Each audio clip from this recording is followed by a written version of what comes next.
Muito bem, pessoal. Não. O que enterrar o próprio carro é Chiquinho Scarpa. Foi o que eu falei. Mas foi uma ação de marketing. Foi uma ação de marketing para doação de órgãos. Isso. Pessoal, eu coloquei aqui a imagem do Clodovil, né? Ex-apresentador de televisão, ex-estilista e ex-deputado federal, ex-deputado federal. Por quê? Pessoal, porque ele morreu sem deixar descendentes conhecidos, sem deixar ascendentes conhecidos, sem deixar cônjuge nem companheiro, sem deixar colaterais e sem deixar testamento. Era só ele da família, tá? Em resumo, ele morreu sem deixar herdeiros legítimos conhecidos e nem sem deixar herdeiros testamentários instituídos. Ou seja, ele deixou sem morrer ninguém aparentemente vocacionado a suceder. Nessas hipóteses em que a pessoa morre sem deixar herdeiros legítimos ou testamentários conhecidos, nós temos a situação de herança jacente e herança vacante. Tudo bem? O que é a situação de herança jacente e herança vacante? Alguém morre, a pessoa morre, tudo bem? Sem herdeiros legítimos conhecidos, nem testamento. E aí a gente tem um problema. Que problema é esse? O que acontece quando a pessoa morre? E ela deixa de existir. Muito bem. Quando ela deixa de existir, o que acontece com as suas situações jurídicas? As personalíssimas se extinguem, mas as transmissíveis precisam de alguém para ocupar o lugar deixado por ele.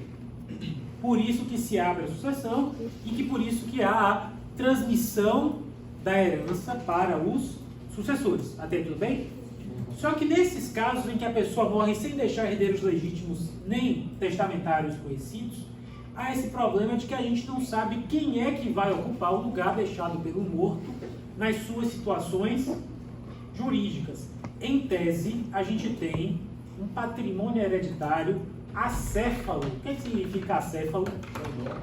Sem alguém para ocupar essas situações jurídicas. Até aí tudo bem? Até aí tudo bem? Essa é uma situação excepcional e uma situação que desagrada a ordem jurídica. E é por isso que a ordem jurídica busca dar uma solução para esse tipo de situação. Tudo bem?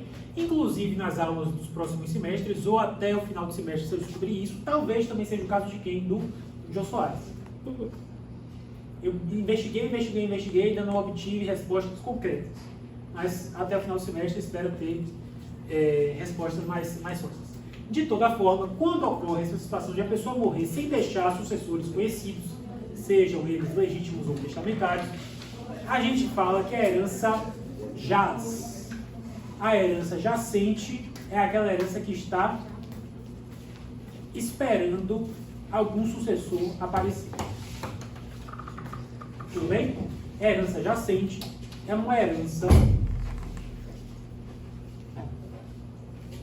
para a qual o ordenamento jurídico aguarda um titular, que algum titular apareça. Que alguém se habilite como sucessor legítimo ou testamentário e, portanto, titular daquele patrimônio hereditário. Tudo bem? E, na hipótese de, dentro dos prazos legais, a gente vai conversar sobre isso em instantes, ninguém aparecer, haverá a transmissão daquele patrimônio ao poder público. Então, qual é a lógica? O sujeito morre sem deixar sucessores conhecidos. Durante algum momento, se espera que alguém apareça reclamando a titularidade daquele patrimônio hereditário. Se isso não ocorrer, haverá a transmissão daquele patrimônio para o poder público, de modo que aquele patrimônio não fique sem sujeito de forma indefinida. Assim, no caso à parte, como um parênteses muito distante, mas não tem ninguém que represente aqui. Quem vai fazer a Em termos sucessórios, parentesco acaba de colateral de quarto grau. Qualquer coisa para além de colateral de quarto grau é irrelevante sucessoriamente. O que é uma reflexão muito interessante a ser feita, que o ordenamento jurídico pondera que é mais interessante que o patrimônio vá para o poder público do que para um colateral de quinto grau.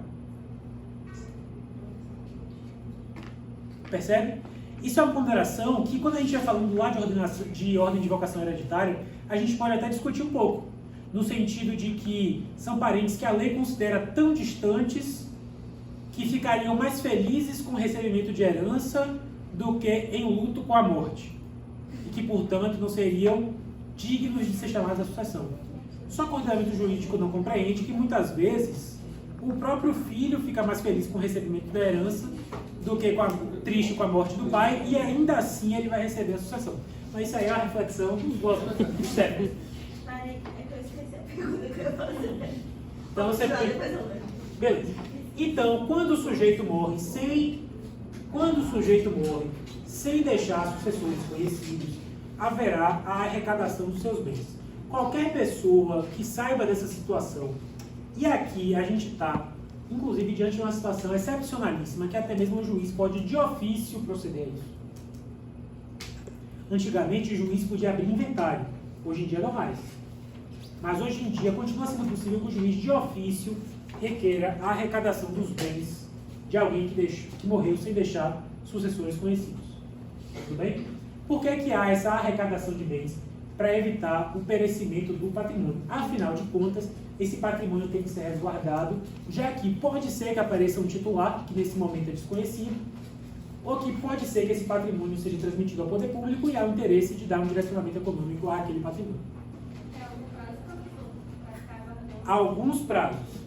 Tudo bem? Enquanto se espera, depois da arrecadação, enquanto se espera aparecer alguém ou a transmissão ao poder público, haverá designação de um curador para administrar esse patrimônio. Recentemente, lendo um manual, já não me lembro mais qual, eu me surpreendi com os autores falando assim, que vai ser o curador especial, o órgão da Defensoria Pública. Eu, sinceramente, achei uma ignorância, porque é desconhecimento do que é a curadoria especial da Defensoria Pública. Isso aqui não é atribuição da curadoria especial da Defensoria Pública prevista no artigo 4º, inciso 16 da Lei Orgânica da Defensoria Pública. Isso não é hipótese de curadoria especial. O juiz vai designar alguém de sua confiança para exercer essa curadoria desses bens, essa administração desse patrimônio, essa conservação desse patrimônio, enquanto alguém não aparece ou enquanto não há transmissão definitiva para o poder público. Tudo bem? Beleza? Isso não é atribuição institucional da Defensoria Pública. A Defensoria Pública não está aí para administrar bem de herança adjacente. Não é para isso que serve curadoria especial. Isso é trabalho contábil, trabalho administrativo, que não é atribuição de Defensoria Pública. Por exemplo, você estava falando que vai dar um quarto grau, lateral. Se a pessoa quiser, ela pode deixar no testamento, enfim, sem um nome específico? Ou ela precisa... A princípio, para o sujeito tem que ser determinado, ou no mínimo determinável. No sentido de assim, vou dar um exemplo, que faleceu agora, qual que é o nome do Jô Soares. O Jô Soares faleceu. Se ele tivesse deixado descendente, já que ele sabe que ele filhos, pais, enfim, não tinha, ele falou assim que ele gostaria que a herança dele fosse passada para os próximos graus. Ele poderia ou não? Nada impediria que ele falasse, deixo para os meus colaterais de quinto grau, por exemplo. Nada impediria. Só que aí não é indeterminado, é o que? É determinável. Uhum. Por quê? Porque a pessoa que se enquadra nessa qualidade de colateral de quinto grau, receberia. Então, o que ele não poderia... especificar o nome, mas pode especificar o... Precisa ser determinável. O que ele não poderia fazer é deixar de forma indeterminada. Com base nessa A única informação, hipótese em que cabe deixa indeterminada é a disposição para os pobres de determinado local, porque aí sim tem do local do nascimento, instituições de caridade daquele nascimento, mas isso daquele decurso, mas isso é algo que a gente vai conversar mais lá para frente, tudo bem? Então, esse curador, pessoa de confiança do juiz, designada por ele para administrar o patrimônio, vai fazer isso até aparecer algum sucessor ou até a decretação da vacância, no momento no qual há a transmissão do patrimônio para o poder público. A gente vai conversar sobre isso em instantes. Até aí, tudo bem? Beleza? Evidentemente, se o falecido deixou dívidas, essas dívidas serão pagas, né? Afinal de contas, a herança será partilhada aquilo que sobrar depois de quê, Renata? Depois do pagamento do passivo. Perfeito. Então, nada impede que as dívidas dessa pessoa sejam pagas nesse momento de administração pelo curador designado pelo juiz. Então, Keiliane, serão publicados editais, vai ser feita a arrecadação e vão ser publicados 3 editais com intervalo de 1 mês cada. Para quê? Para que chegue ao conhecimento do mundo que fulaninho morreu, sem deixar sucessores conhecidos, e que se você for um sucessor de fulaninho, compareça e se habilite para que se possa verificar seu título de vocação hereditária, para que você possa receber a herança. São publicados 3 editais. Antigamente era só na imprensa, né? Hoje em dia na imprensa oficial, imprensa local, e também na internet. Também na internet. Coisa, né? Não, mas o CNJ, salvo engano, não sei se já desenvolveu ou se está desenvolvendo um portal de editais. Olha, melhor que nada, né? Edital, não é exatamente isso que a gente está falando agora, mas quando a gente fala de citação por edital, é citação ficta. Por quê? Porque a gente finge que cita. Então a gente finge que vai localizar os sucessores. É só para não dizer que não tentou. Isso. Perfeito. Então vão ser publicados editais para tentar o quê? Localizar algum sucessor. Eventualmente, vai algum herdeiro, suposto herdeiro, na verdade, requerer habilitação. Vai peticionar dizendo, olha, sou vocacionado à herança porque sou filho do decujus, neto do decujus, sobrinho do decujus, irmão do decujus, companheiro do decujus, sei lá. Vai requerer habilitação. Se essa habilitação for julgada procedente, houver a prova suficiente desse título de vocação, dessa qualidade de sucessor, perfeito, a conversão da arrecadação dos bens em inventário e o processo segue. É o melhor dos mundos, para quem se habilitou com sucesso. No caso, o curador está responsável por administrar essas coisas. Caso tenha uma má administração... Não, aí é a retirada do curador. Aí, A substituição do curador. Após o herdeiro que apareceu do nada, pode entrar com ação cobrando do curador? Pela responsabilidade da má administração, não vejo por que não. A regra disso nem seria sucessória, seria a responsabilidade profissional. Tudo bem? Por outro lado, é que tem mais no mundo. Qual é a coisa que o mundo mais tem em termos de ser humano? Criatividade. É a falar golpista, marginal, mas entra na conta da criatividade, da mentira, da criatividade. Perfeito. Eventualmente o sujeito vai dizer assim, pô, Renata morreu sem deixar herdeiros, né? Vou dizer que ela é minha tia distante. Minha tia sócio-afetiva. Aí pronto, peço habilitação como colateral. O que acontece?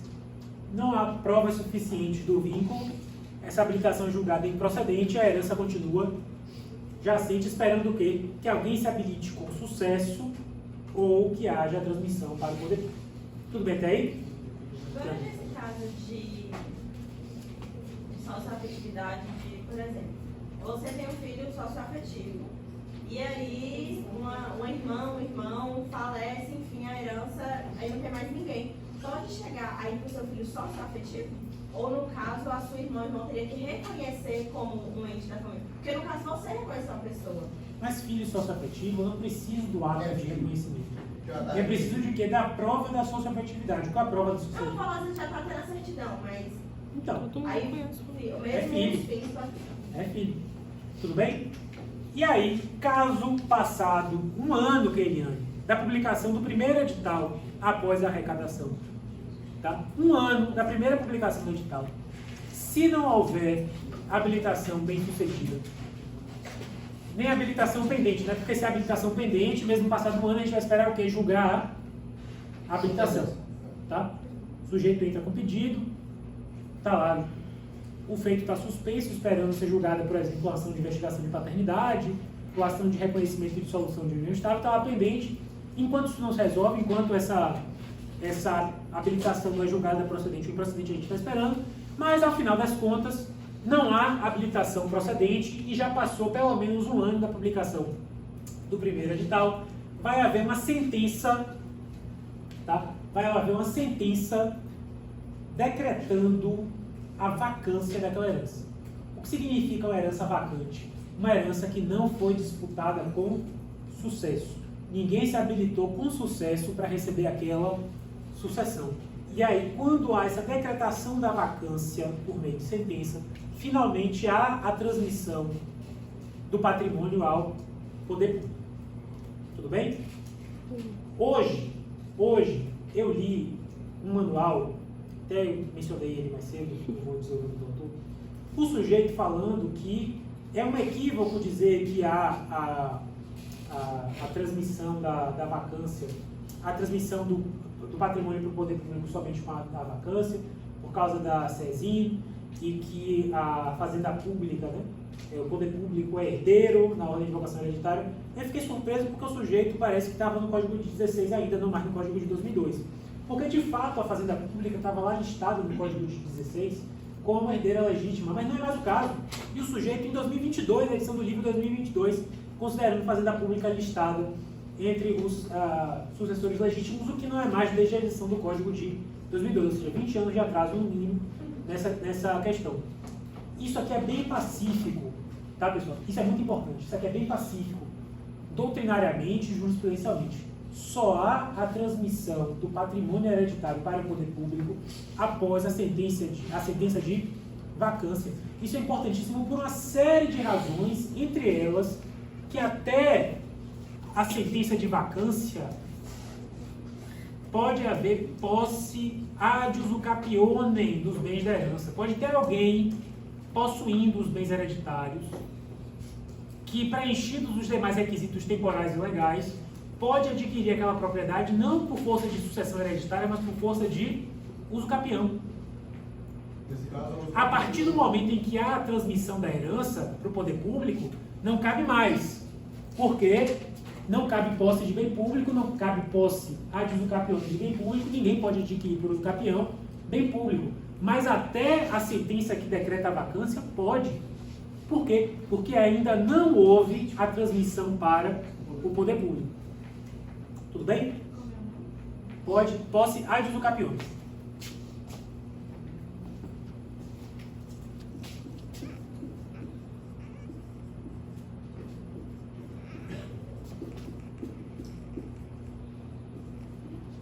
É claro que o sujeito está exercendo posse, ainda não adquiriu o bem por usucapião. Há a sentença de vacância, o poder público pode fazer o quê? Ação de reintegração de posse, ó, se pique, esse bem agora é meu, sai daí. Tudo bem? Você quer fazer uma pergunta? Não, já respondi. Não, ele ali de trás. Você é de branco? É. Não, Você não levantou a mão, não? não. Devo estar maluco, então. Tô cansado, tô cansado. Tudo bem? Pessoal. O código tem um dispositivo no artigo 1823 que fala assim, caso todos os chamados à sucessão renunciem, alguém perguntou isso na aula passada, eu acho, ou foi na outra turma, sabe? Caso todos renunciem, haverá decretação imediata da vacância, sem necessidade de publicação de edital, sem necessidade enfim, de todo esse procedimento de esperar um ano, desde logo a decretação da vacância, caso todos os chamados à sucessão renunciem. Até aí, tudo bem? Então, decreta a vacância, a partir do momento da decretação da vacância ocorre o quê? Transmissão do patrimônio hereditário do poder público, muito bem, Ivanária, sempre atenta e presta atenção. Ainda não. Beleza? Após a decretação da... Pessoal, após a decretação da vacância, ainda é possível que herdeiro se habilite. Não qualquer herdeiro, tá? Porque uma vez decretada a vacância, os colaterais são definitivamente afastados. O que eu acho muito escroto. Não há, sinceramente, um fundamento razoável que justifique o afastamento dos colaterais e não dos demais. Tá? a lei dá essa disposição dizendo que uma vez decretada a vacância, não cabe mais a habilitação dos colaterais. Não vejo um fundamento racional para isso. Até mesmo porque é muito mais provável que surja um colateral desconhecido do que surja um descendente ou ascendente ou cônjuge ou companheiro desconhecido. De toda forma, decretada a vacância, não pode mais haver habilitação de colaterais, mas pode haver habilitação de eventuais descendentes, ascendentes ou cônjuge ou companheiro que não tenham se habilitado até então. Tá? Isso é possível, desde que seja feito em até 5 anos. 5 anos de quê? Da abertura da... Sabrina, quando é que a sucessão se abre? Perfeito, Sabrina.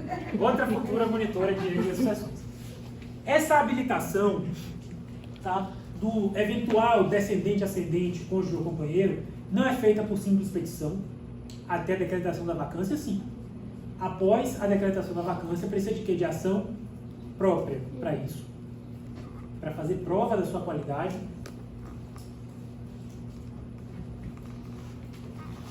Mas, passados 5 anos da abertura da sucessão, a transmissão para o poder público se torna definitiva.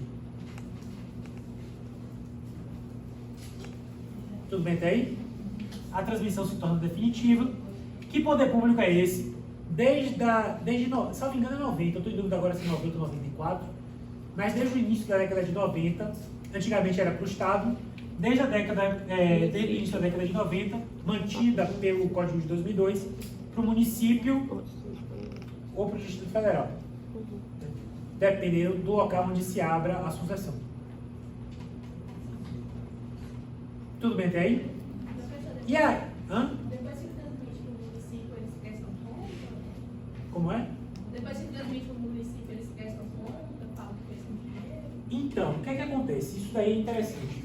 Nós temos um decreto-lei de 1945, que para todos os efeitos nunca foi revogado expressamente, ao menos, que determina que os bens arrecadados a título de herança vacante devem ser destinados necessariamente ao fomento do ensino superior. Ou seja, que o município, no caso, o decreto falava do Estado, porque à época, 45, era o Estado que recebia o patrimônio sucessivo. Mas desde da década de 90, né, me fugiu a cabeça agora se 90 ou 94, se passou a ser o município. Mas em regra, em tese, continua vigente, apesar de ter autores que dizem que não, né, que houve a revogação tácita, mas não vejo por que haveria revogação tácita, porque não há norma incompatível com essa norma, que destina o quê? Os bens da herança vacante ao fomento do ensino superior. Eu entrei em contato, inclusive, com meus colegas procuradores do município para saber se isso era colocado na prática ainda ou não.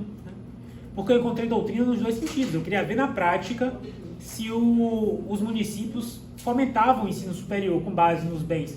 Porque pode acontecer o quê? Você recebe o bem de herança vacante, você vende, você recebe um valor em troca. Né? E aí esse dinheiro você utilizaria para fomentar o ensino superior. Mas, aí eu falei, todos os meus colegas que atuam em procuradoria municipal, nenhum deles sequer ouviu falar de quem seja o responsável na respectiva procuradoria por lidar com a herança vacante.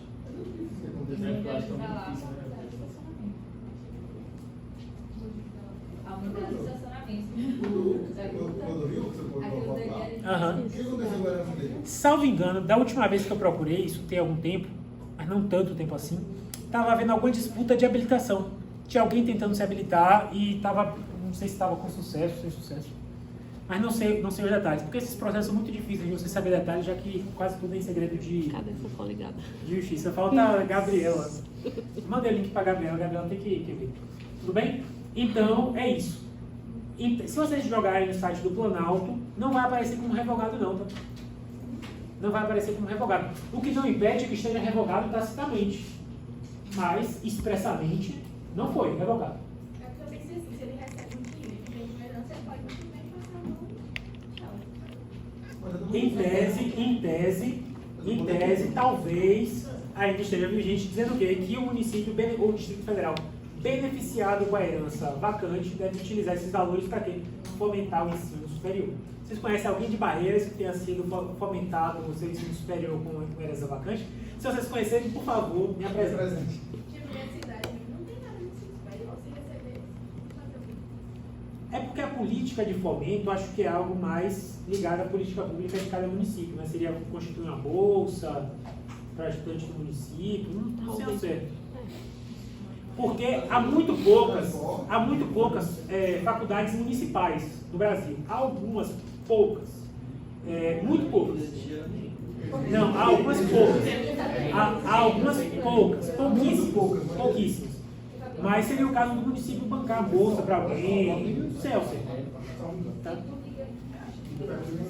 No mais que eleição, 18h36. dá tempo ainda de terminar. Vou pa- Vejam pelo lado bom, semana que vem Legal. tem aula. Vai ter outra matéria. O que você quer? Você quer que eu pause? Você quer continuar nesse mesmo vídeo? Não, outro vídeo para facilitar Beleza. o upload.